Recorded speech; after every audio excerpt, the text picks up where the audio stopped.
आप उस सींग को पकड़ करके आप पार हो जाना, सारे सप्तऋषि इत्यादि आएंगे।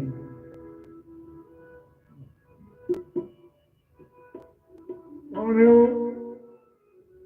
तो स्वप्न में भगवान कहते हैं कि एक हफ्ते के अंदर महाप्रलय हो जाएगा, सारी सृष्टि चली जाएगी और मगरमच्छ के रूप में मैं अवतरित होगा और आप क्या करना, उसी के सारे आप नौका पर आरूढ़ हो जाना। बोलो जय श्री राधे। जय। सत्यव्रत राजा सुबह उठे और गए समुद्र के पास। उन्होंने अंजलि लिया। आप जानते हो समुद्र का पानी पीने योग्य नहीं होता। उन्होंने मंजन किया, जैसे लिया और अंजलि में जल को देखा, एक मछली आ गई। मछली आ गई छोटी सी। फिर मछली को समुद्र में डालना चाहा, मछली बोल पड़ी, राजन इस समुद्र में बहुत बड़े बड़े जानवर हैं, मुझे खा जाएंगे, मुझे अपने पास ले चलो, अपने साथ ले चलो। राजा है, राजा को दया आ गई। अच्छा चिंता न करो। उस मछली को अपने कमंडलों में रख लिया, ले जाकर के घर में अपने आश्रम में आए। एक छोटे से बड़े पात्र में उस मछली को डाल दिया, थोड़ा जल भर करके, और संध्या बंदन करके आते हैं तो देखते हैं वो मछली इतनी बड़ी थी तो पूरे आकार में लिया जो पात्र था। फिर शतव्रत राजा ने सोचा चलो इसको दूसरी जगह डाल दो। उसके जो बड़ा पात्र था, बर्तन था, उसमें राजा ने डाल दिया। अब देखते देखते 1 घंटे के अंदर उससे भी बड़ी हो गई, उसी का आकार की हो गई। अब राजा बड़े परेशान हो गए, क्या करे। आए एक छोटे से सरोवर में उस मछली को डाला। अब देखते देखते सरोवर जैसा हो गई।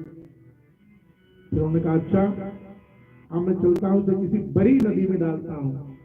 बड़ी नदी में डालने लगे, देखे तो वो मछली बहुत बड़ी हो गई। अब राजा बोल पड़े कि आप कौन हो। वृंदाक्ष पदोपपर्णम वृषा भवतु सर्वसुप्रियतात्मनः प्रतिगात्मानं सदाय विपुरं प्रवीणः। हे प्रभु मेरे समझ में कुछ नहीं आ रहा है, आप हो कौन? मुझे लगता है कि आप साक्षात भगवान विष्णु हो। आखिरकार आप हो कौन? एक साधारण मानव, एक साधारण जीव ऐसा नहीं कर सकता। कृपया मेरे ऊपर कृपा करिए। मैंने जीवन भर आपका ही पूजा किया है, आपको ही माना है। इसलिए हे प्रभु कृपा करके या तो आप कुछ मुझे बताइए या तो प्रकट होइए। भगवान बोल पड़े कि सुनो, याद करो कल मैंने आपको स्वप्न में कुछ दर्शन दिया था। मैं साक्षात नारायण हूं। ब्रह्मा जी सुषुप्त अवस्था में हैं और 1 हफ्ते के बाद महाप्रलय होगा, कोई नहीं बचेगा, केवल सप्तऋषि इत्यादि बचेंगे। एक काम करना, वो लोग नाव लेकर के आएंगे उसी समुद्र में और आप भी जल्द से जल्द चले जाना। तो महाराज मैं आऊंगा कैसे, तो उसमें बहुत तूफान आएगी समुद्र में। तो उन्होंने कहा तुम चिंता न करो, मैं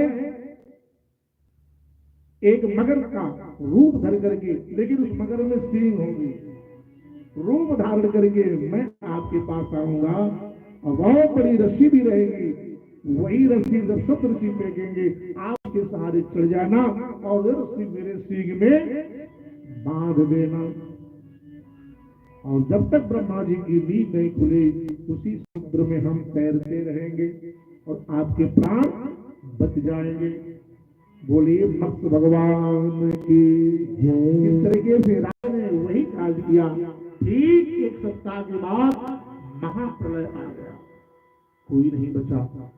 तुरंत समुद्र के पास पहुंचे सत्यव्रत राजा और देखते देखते सप्तऋषि एक नौका लेकर के आ गए, रस्सी को फेंका और राजा उसी रास्ते सहारे नाव पर चढ़ गए।